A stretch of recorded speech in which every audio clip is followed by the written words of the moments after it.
Ya Allah, agenini mugi nyugihake nyukupi panjenengan ni ing ingsun bil ilmi kan ilmu.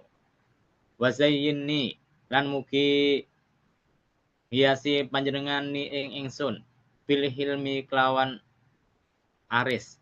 Wa akrimni lan mugi mulyaake panjenengan ni ing ingsun bit taqwa kelawan takwa.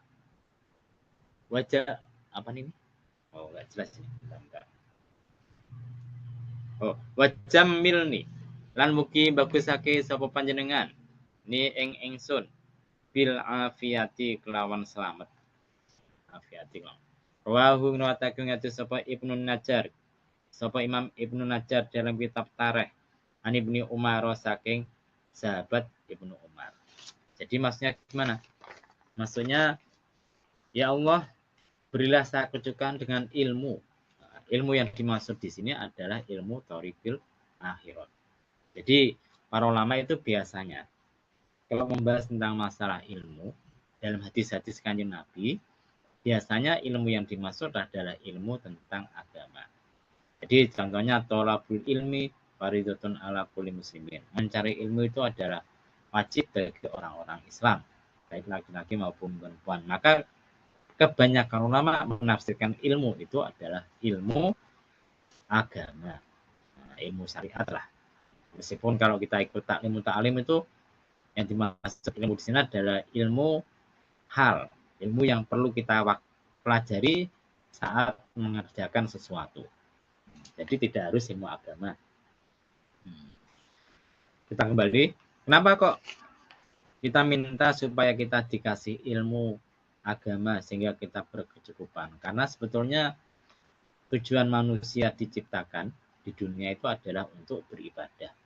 Wa ma khalaqtul jinna wal insi illa wa ma khalaqtul jinna wal insa illa liya'budun. Dan tidaklah kita ciptakan manusia dan jin kecuali hanya untuk beribadah kepada Allah Subhanahu wa taala. Nah, supaya ibadah itu betul, maka kita harus kenal. Pertama kali kenal dengan yang mau kita sembah dulu. Itu dari mana kita tahu? Ya dari ilmu lah. Namanya ilmu tauhid. Kalau kita sudah kenal kepada orang yang mau kita sembah, zat yang mau kita sembah, barulah kita harus tahu ilmu tentang bagaimana cara menyembah yang betul, bagaimana cara beribadah yang betul. Kalau sudah bisa beribadah yang betul, barulah kita akan mencapai namanya ibadah. Nah, karena itu, bukan para ulama itu, ilmu dan ibadah itu adalah dua hal yang paling utama dalam kehidupan. Seandainya tidak ada ilmu dan ibadah, ya percuma dunia itu diciptakan. Jadi dunia dan sejenis diciptakan itu tujuannya karena ilmu dan ibadah tadi. Jadi beruntunglah kita yang pernah ngaji, entah itu di pondok, entah di musola, entah di mana. Beruntung sekali kita mau bisa ngaji. Berarti kita dapat taufik pertolongan dari Allah SWT. Wazayyin nih, kenapa kok semacam itu? Karena orang itu kalau ibadah ada dasarnya, ada gurunya, insya Allah lebih banyak selamatnya daripada tidaknya. Jadi jangan tertipu dengan slogan-slogan. Mari kita kembali kepada Al-Quran dan hadis, kemudian dipelajari sendiri. Al-Qurannya dipelajari sendiri, hadisnya dipelajari sendiri, tanpa guru. Nah, maka ya, atau punya guru tapi gurunya tidak punya keilmuan yang jelas. Ya, tambah merepotkan. Nanti bisa-bisa sesat. Semacam yang baru populer kemarin itu, siapa itu? Az-Zaitun. Az-Zaitun nafsirannya kan aneh-aneh. Kenapa? Karena gurunya, siapa itu? Gurunya itu? Profesor siapa itu? Ya begitu kan? Itu bukan, ya Panji Gumilang. Dia itu bukan ahli hadis, bukan ahli agama. Kemudian dirikan pondok pesantren karena punya modal, karena punya backup, punya donatur, ya akhirnya tafsirannya aneh-aneh, tidak sesuai dengan yang diajarkan oleh para ulama Kanjeng Nabi dan sahabat. Itulah repotnya. Repotnya kalau kita belajar sendiri tanpa guru yang betul-betul menguasai bidang masalah tadi. Kalau dalam masalah agama ya carilah guru yang memang pernah punya guru. Karena itu zaman dahulu Nah, zaman dahulu itu biasa para ulama itu punya guru sampai ribuan. Nah, contohnya semacam Imam At-Tabrani, gurunya 2000 lebih. Imam Al-Bukhari dan Muslim, gurunya 2000 lebih. Nah, itu kalau punya guru yang banyak semacam itu, insya Allah itu bisa dipertanggungjawabkan keilmuannya. Tapi jangan belajar sendiri. Contoh ya, nah, contoh ini saya agak bercerita tentang orang yang dalam dunia maya terkenal sekali, di, bahkan diagung-agungkan sebagai ahli hadis. Siapa itu? Syekh Nasruddin Al-Albani. Nah, itu diagungkan, bahkan saking fanatiknya ada orang yang mengatakan, wah ini ilmunya apa namanya, sebanding kan Imam Bukhari. Wah, sebanding apa? Nah, kok bisa semacam itu? Imam Bukhari gurunya ada 2000 lebih. Kalau Anda mempelajari biografinya Syekh Nasruddin Al-Albani, gurunya kurang jelas. Nah, ada yang membuat biografi beliau, gurunya cuma 5 atau berapa. Nah, kan tidak jelas. Nah, tidak jelas. Kemudian Imam Al-Bukhari suruh baca hadis beserta sananya, hafal. Hafal sampai kanjeng Nabi apa.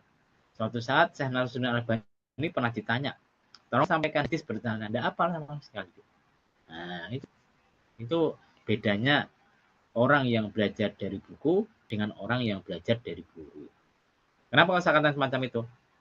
Karena Syekh Nasruddin Al-Albani itu guru dulu adalah seorang tukang jam, semacam saya. Nah, cuma dia lebih ahli daripada saya. Pinteran dia daripada masalah jamnya. Kemudian ketika dia belajar ilmu agama, tertarik untuk mendalami hadis.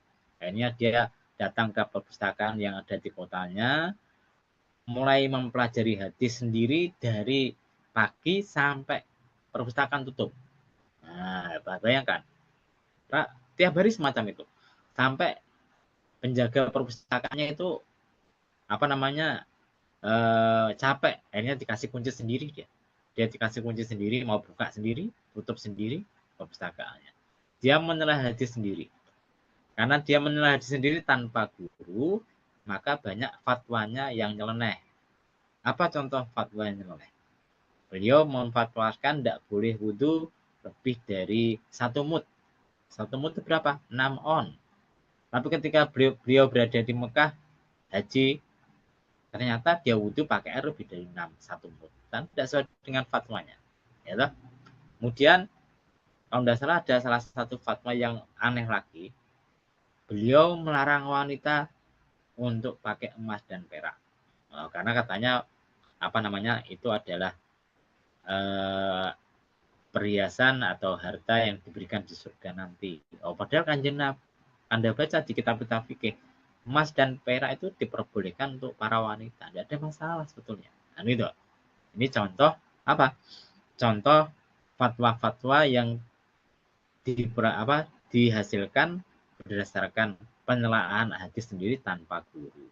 Nah, karena itu kalau Anda ingin jadi ahli agama, disarankan oleh para ulama, jangan belajar Quran dan hadis dulu. Kenapa kok jangan? Ya kalau Qurannya kan wajar kita belajar baca.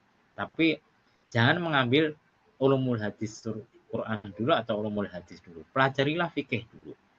Tauhid dulu, kemudian fikih. Nah, kalau sudah fikih Anda paham, ya terserah mau fikih madhab Syafi'i atau fikihnya madhab Hambali, Maliki dan sebagainya, terserah. Anda pelajari fikih satu madhab dulu. Kalau sudah punya pegangan satu madhab, barulah Anda mempelajari Al-Quran hadis. Nanti lebih gampang dan insya Allah tidak akan tersesat karena sudah punya patokan. Nah, karena sudah punya patokan, insya Allah nanti tidak akan tersesat. Nanti Anda akan jadi orang yang alim Al-Quran hadis karena sudah punya patokan. Berbeda dengan orang yang tidak punya patokan fikih. Nah, mau sholat nanti bingung nanti rukunya apa, sarannya apa, hatinya banyak lupa semua, nah, gitu kan. Nah, jadi jangan tergiur dengan istilah-istilah. Mari kita kembali kepada Al-Quran dan hadis itu bagi orang yang memang sudah apa namanya paham ilmu-ilmu agama, sudah mendalami fikih. Maka ketika dia sudah punya alatnya, namanya ilmu apa usul fikih, ilmu hadis, ilmu Quran, ya barulah bolehlah dia mau kembali pada Al-Quran dan hadis. Macam siapa? Macam Syekh Wahbah Az-Zuhaili. Syekh Wahbah Az-Zuhaili itu ulama madhab Syafi'i yang terkenal. Banyak pendapatnya kemudian dipakai oleh orang madhab Syafi'i sesudahnya. Orang ulama-ulama madhab Syafi'i sesudahnya.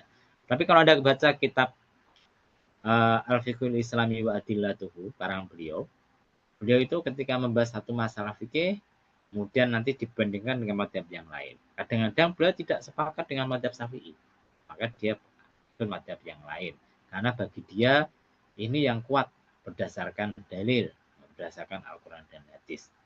Karena itu ada, kalau Anda ngaji sama ulama-ulama atau kiai-kiai yang kuno, tidak mau dia pakai kitabnya Wahbah Az-Zuhaili. Karena ada sebagian pendapat beliau yang tidak sesuai dengan madhab Syafi'i, gitu. Jadi ini kan beliau sudah ahli, tidak masalah kan, Al-Quran hadisnya. Bahkan beliau punya kitab tafsir yang terkenal namanya Tafsir Al-Munir, Tafsir Al-Munir. Jadi saya tidak punya, yang punya Pak Saiful. Saya pernah baca-baca, pernah fotokopi 2 jilid atau berapa, bagus Mas. Jadi Al-Quran dibahas, lugotnya, bahasanya, kemudian dilihat kiroahnya, dilihat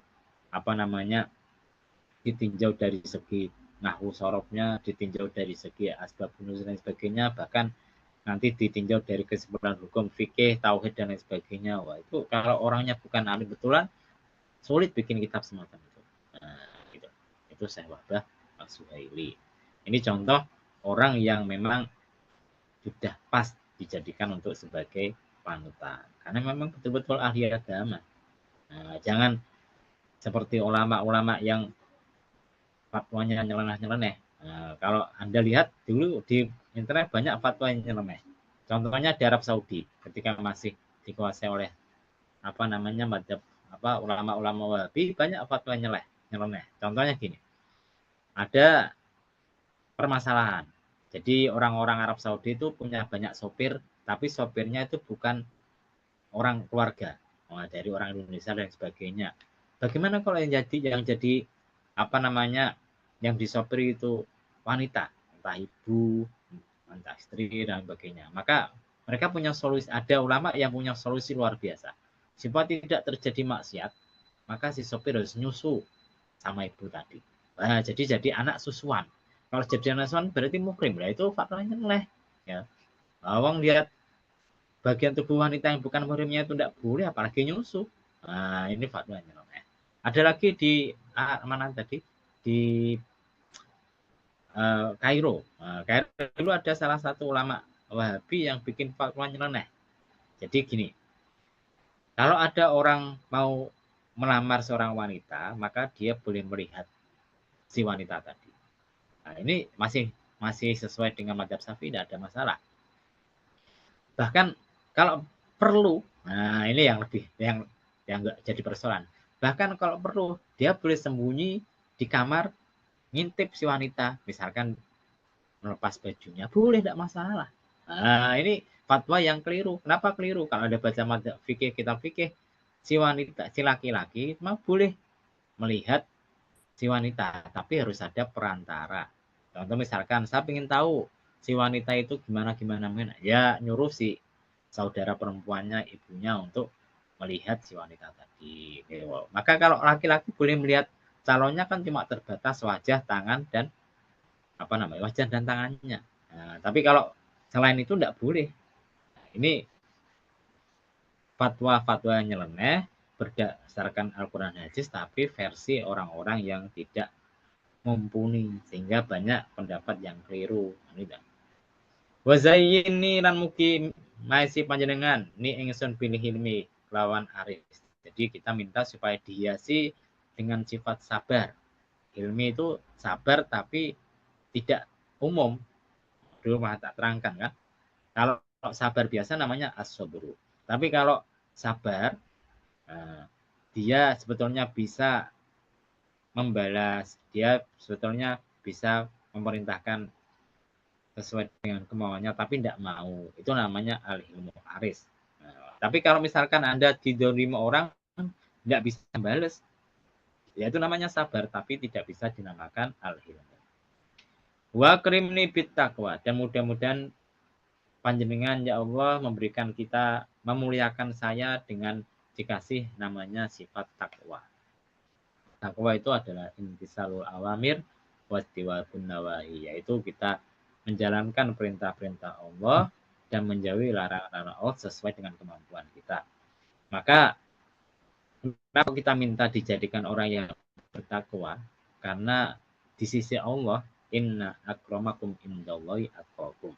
Sesungguhnya orang yang paling mulia di sisi Allah itu adalah orang-orang yang bertakwa. Jadi bukan orang yang berilmu.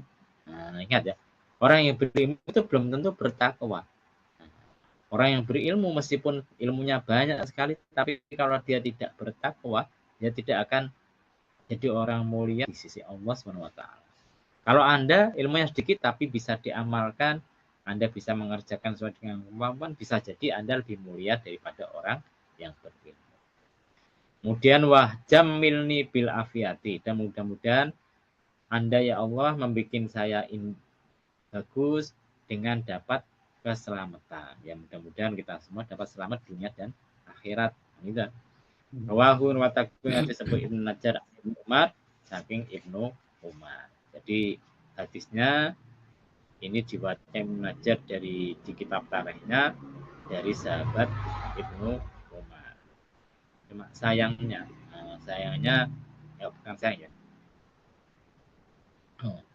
Oh ini juga diwatkan oleh Imam Ar-Rafi, bukan sayangnya, saya keliru, saya terlalu cepat ngomong, bukan sayangnya. Ikut Imam Suyuti, hadisnya adalah hadis yang hasan. Demikian pula diriwayatkan oleh seorang ulama madzhab Syafi'i yang terkenal namanya Imam Ar-Rafi. Sudah, ada mau tanyakan mungkin? Ini Mas Rusan muncul. Ini Mas Tubagus Agung itu siapa ya? Saya kok belum begitu paham ini.